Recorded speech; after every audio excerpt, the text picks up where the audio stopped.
দেশের স্বাধীনতার দীর্ঘ ৭৮ বছর পর এবার প্রধানমন্ত্রীর উদ্যোগে ও রেলমন্ত্রীর হস্তক্ষেপে উত্তর পূর্বাঞ্চলের সাথে যোগাযোগ সম্ভব হলো রেল সড়কের মাধ্যমে। রবিবার মিজোরামের সাইরাং থেকে সরাসরি কলকাতাগামী ট্রেন এসে পৌঁছালো বহরমপুর কোর্ট স্টেশনে। এদিন দুপুরে এই ট্রেনকে স্বাগত জানাতে বহরমপুর কোর্ট স্টেশনে সশরীরে উপস্থিত ছিলেন বহরমপুরের বিধায়ক সুব্রত মৈত্র সহ দলের একনিষ্ঠ কর্মীরা।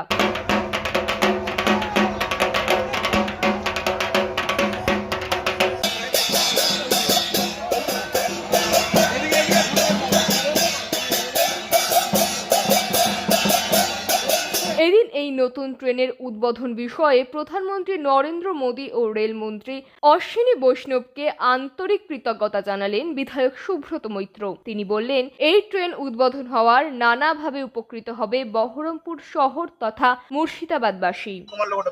দেশ স্বাধীন হওয়ার ৭৮ বছর অতিক্রান্ত হয়ে গেছে। উত্তর পূর্বাঞ্চলের মিজোরামের সাথে এখনো পর্যন্ত ট্রেন লাইন কোনোভাবেই যুক্ত হয়নি।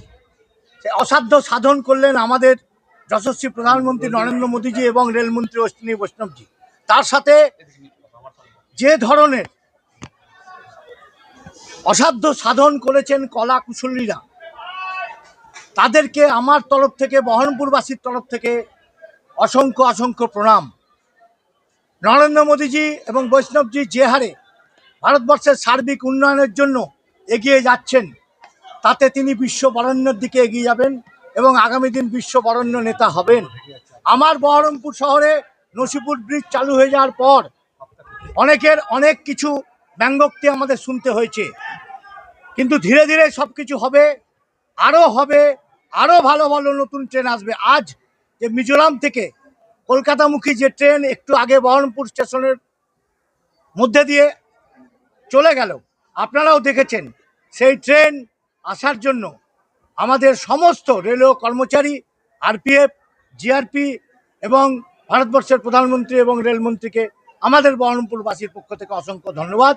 তার সাথে সাথে আরও বলি, এই বহরমপুর রেলওয়ে কোর্ট স্টেশন অমৃত ভারত স্টেশনের আওতাভুক্ত, তার কাজ চলছে। আমাদের ৩ নম্বর ৪ নম্বর প্ল্যাটফর্ম আমাদের প্রায় কমপ্লিটের মুখে।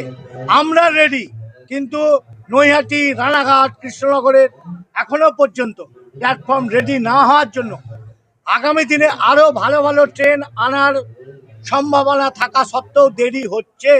আমি মুর্শিদাবাদ জেলাবাসী তথা বহরমপুরবাসীকে জানাই যে আগামী ১ বছরের মধ্যেই অত্যাধুনিক আরও নতুন নতুন ভালো ট্রেন চলবে।